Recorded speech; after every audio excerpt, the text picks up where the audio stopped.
welcome to another episode of the PS We Expire podcast. I'm your host, Morgan Motzinger, and today we are talking about, we as in just me, this is a solo episode, but today I'm talking about motherhood. I have some very strong and I suspect controversial opinions about the role of motherhood. And I want to share with you 5 myths of motherhood today and the experiences in my life that have brought me to the point of recognizing these in my own journey of motherhood. So my children I have 3 children, ages 7 to 14. So I've been a mom for a while now. And I'm happy to share with you today the myths that, as I have debunked these myths of motherhood, that my journey has not only become more relaxed and more joyful, but also that I have become more of myself as I have let go of these myths. So thanks for joining me for this episode of the PS We Expire podcast. 5 myths of motherhood. I have been a mom for 15 years now. And I don't remember as a child really clinging to this idea of that I couldn't wait to be a mom, that I knew for sure that I wanted to have children.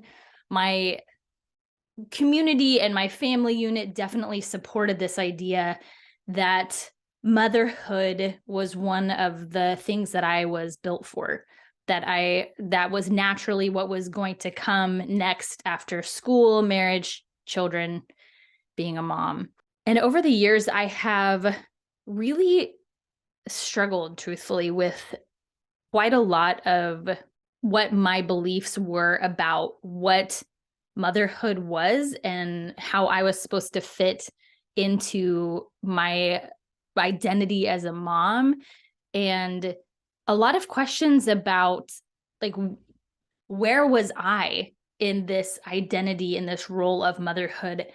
Many, many times, especially when my children were very little, I felt like I disappeared. Where is Morgan in all of the things that I have to do and the exhaustion of not very much sleep and the hypervigilance of just keeping children alive is it's a big thing, and it requires a lot of emotional and mental and physical labor. I was a stay-at-home mom. I mean, I probably would say that I have been a stay-at-home mom the whole time. When I was 8 years into it, so my littlest was 6 months old, I started a little side business doing some decorating, and in other places I've shared about my entrepreneurship journey.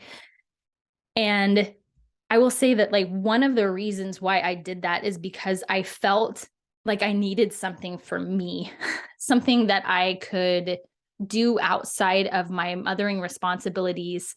And there were just, there were times when I wanted to get in my car and just keep driving and start a new life. And, when I actually really thought about that, I would never choose that. But I think that just goes to show that there were so many things in my life that were really overwhelming and really exhausting that I just wanted to escape. So there are some really lovely things that have shifted as my children have gotten a little bit older, and I've gained some additional life experience and new perspectives on things. And so I have kind of distilled these down into the 5 myths of motherhood, and I want to share them with you today. And the very first myth of motherhood, when I was preparing for this episode, I don't know if any of you even know what ChatGPT is, but I have been using it a ton. ChatGPT is an AI program where you can go in and you can ask questions, and it gives you a lot of really wonderful answers. And I typed in there, what are things that people believe about motherhood? So I already had my list, but I just wanted to see if what ChatGPT would pull from all of the corners of the internet into this answer, if I was on track and if there was anything that I was missing. And the one that it brought up to me was that many people believe that motherhood is instinctual, that if you are a woman, that you will innately know how to nurture and care for your children, your offspring. And I think that that is actually a really, really damaging myth. It's a really damaging myth. The way that that showed up for me in my life was that if I felt like I was doing a bad job, if I was overwhelmed, if I was exhausted, if I had these like fantasies of running away, that meant that I was doing something wrong. That meant that not just that I was doing something wrong, but that there was something wrong with me. Because if I believed that motherhood is something that should come naturally to me, what does that mean about me if it's not? What does that mean about me if I'm struggling bonding with my newborn? What does that mean if I am having just a really difficult time breastfeeding? What does that mean about me and what I am, quote unquote, designed to do if I'm struggling with these things? So, the number one myth that I think is so helpful for us to know is that when we become mothers, we don't know what we're doing. Like, we have, all the books and there's blogs and there's podcasts and there's people sharing on Instagram what to do. But until you actually have this squirming baby in your hands and they're telling you, okay, time for you to be discharged from the hospital, like you're checking out and you're like, what? Like, how do I have this responsibility now?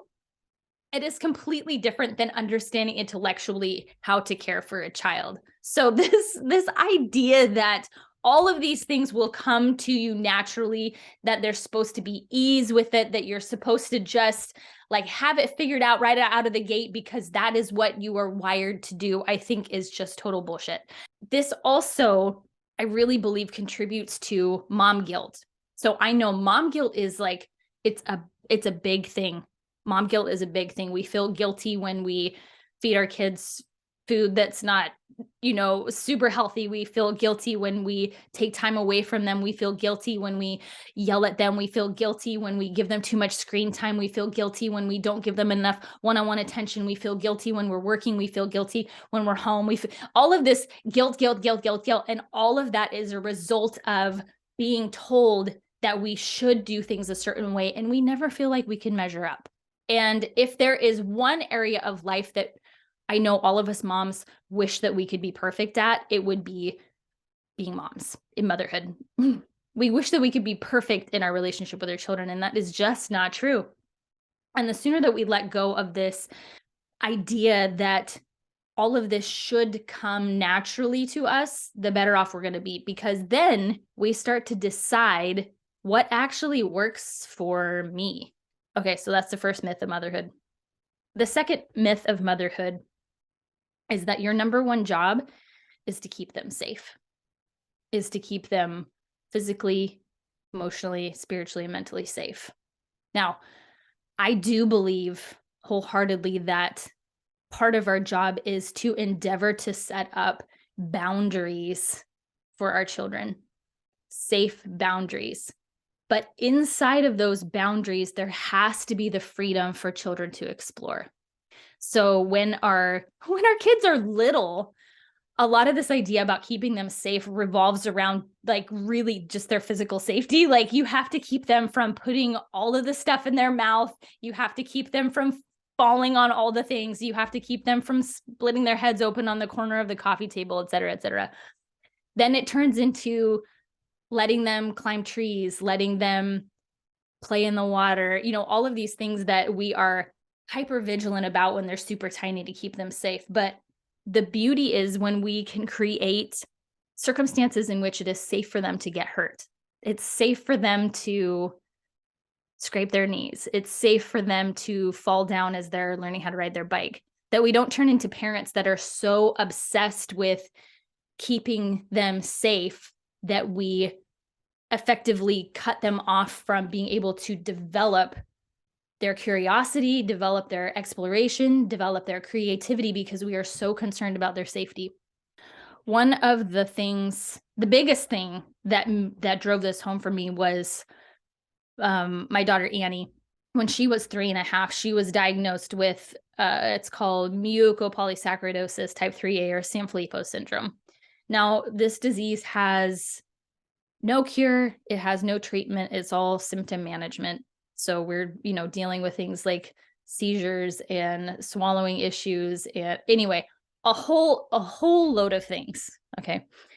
And I, for a long time, didn't realize that I was carrying this really heavy weight of the belief that my number one job was to keep my children safe. Because what I realized was there was absolutely no way that I could prevent the results of this disease. There was no way that I could slow down the progression of this disease. There was no way that I could stop what was going to happen to her eventually, which is that as a teenager that she would pass away, which she did in December of last year of 2022.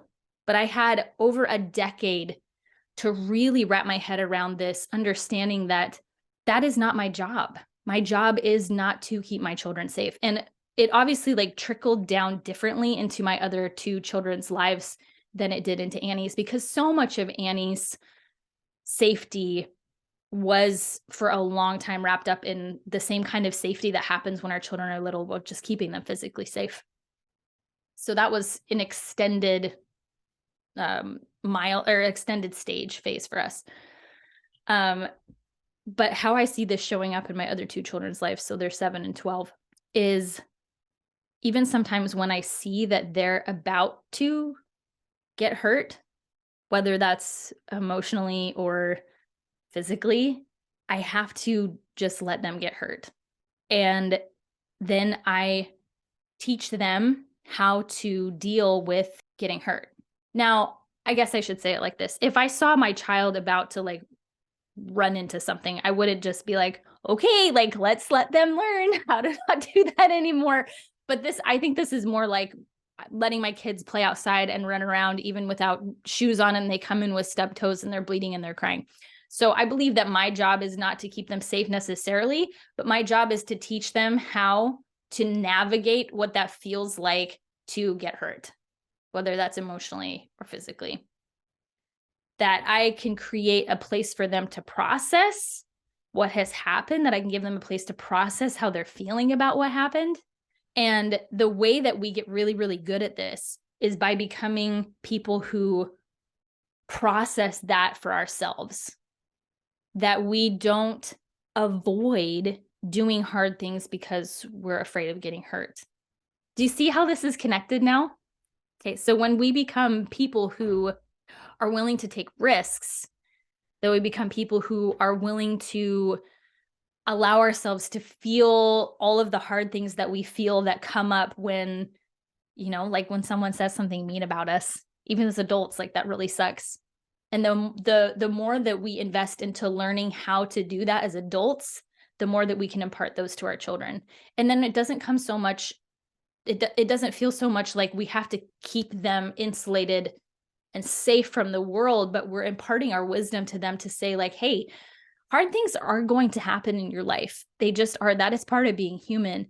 And here's how you respond to that.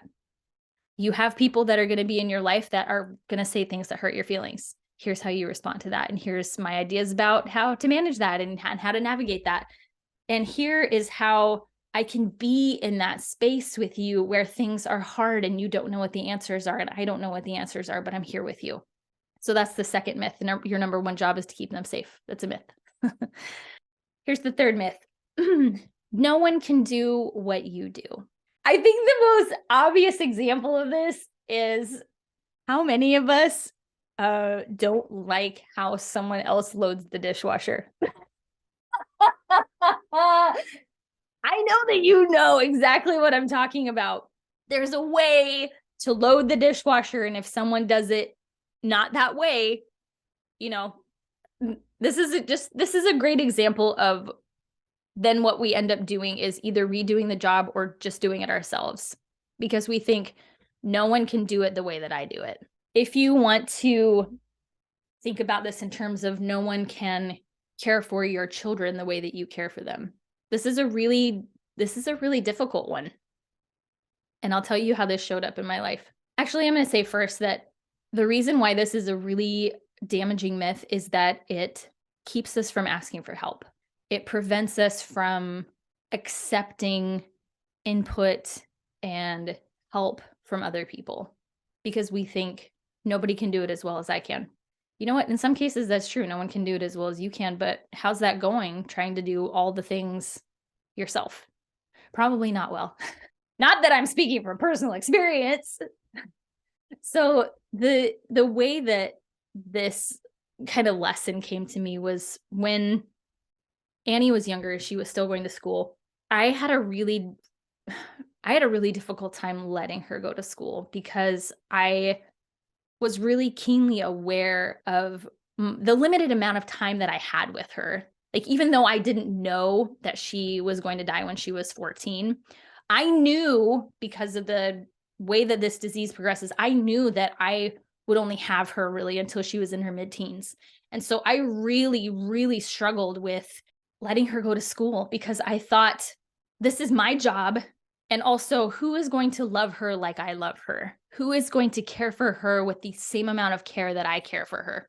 Now, I also recognized that I needed a break, that I needed help. And so Annie went to school. And what I found was that there were people that were able to give her the attention and the creativity and the energy that I just couldn't because there were so many other things that I was doing in regards to her care that having those, handful of hours when she was at school not only benefited me, but they really benefited her. Now, she had one aide for 6 years who ended up being a very good friend of mine. And she really thought very intentionally about how to include Annie in the school environment. She came up with all of these ideas and these creative ways to help Annie be engaged. And I do not take that for granted at all. And I know that that is not the case for everybody who has not only just their children in school, but when they have their special needs children in school, that's not always the case. But that was a lesson to me that this aide was doing activities with Annie that I probably would not have ever done myself because she's wired differently than I am. And so Annie had the benefit of additional input and additional love into her life because I stopped believing that I was the only one that could love her and care for her. That just was not true. It opens the door when we stop believing that we're the only ones that can do what we do. Not only does it open the door for us to ask for and accept help from other people, but it also allows other people to infuse love and connection into our lives and into our children's lives. The next myth is that you must always put your children first. Their needs are first. Their needs are paramount. Their needs, their wants are always, always, always to be your number one priority. This is a myth because at some point, your children will not need you in the same way anymore. And then who will you be?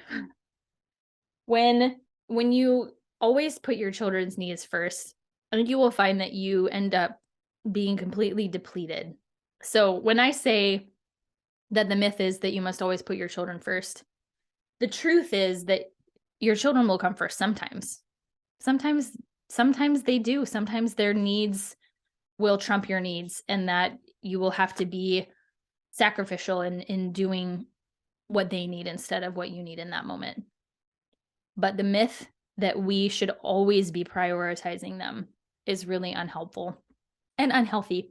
When we, like I said, at some point, our children will not need us in the same way anymore. And if we have our identity completely wrapped up in our role as mother, what will happen when we're not needed in the same way anymore? I think this is probably where a lot of people end up having some type of, I don't know, a midlife crisis, is when something big shifts and you don't understand enough about yourself to flex and change into the new circumstances or situations in your life, um, it can be really, really difficult. I know that so much of this, I'm tying this back to my experience with Annie, but that Annie's Annie's the reason why I've learned so many of these big life lessons. So what I recognized with Annie when we got her diagnosis is that I realized that at some point there was going to be an after. That at some point I was going to have my life that revolved so much around her needs not revolve around her needs anymore. So I knew that there was going to be more time on the other side of her death than there was before it. And I asked myself, okay, how do I want to make sure that I don't completely fall apart after she dies? And I'm not talking about grief, because grief, yes, like comes in waves and ebbs and flows and, goes through all the stages and then bounces around through the stages again. So I'm not talking about grief, because that grief is inevitable. You can't run away from that, and I wouldn't want to. But what I am talking about is like just the practical reality that my day-to-day functioning and my mental and emotional energy that is devoted to these particular things with her was going to, in an instant, going to change. And that's exactly what happened. I found myself with like a lot,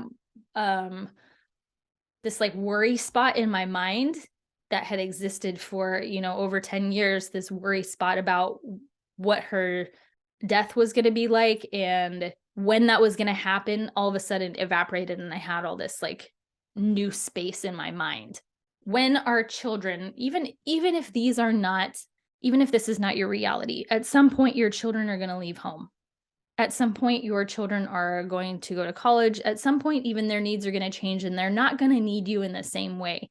And if you're committed to not manufacturing a relationship in which your child has to continue to depend on you in the same way, where you're creating like a codependent relationship because you are so scared of who you are without that part of your identity, then it's going to be really, really tricky. It's going to be really tricky for you. So what I would suggest is that you start prioritizing your own needs. Oh God, I can already imagine I can already imagine the pushback when I say this, to start prioritizing your needs. But this is the reality, that if we continue to sacrifice ourselves on the altar of being a martyr mother, then we are not going to be living a real fulfilling life. We are going back to like that very first myth of motherhood being instinctual. This belief that like, because I am a woman, that I will know how to be a mother in the fullest sense of the word, not just to birth children, but to be a mother. If I believe that, then I also then have like such a huge piece of my identity tied to that. And what I want to suggest is that there is your role as a mother, but there also is like you that is beneath that role. And who is that person?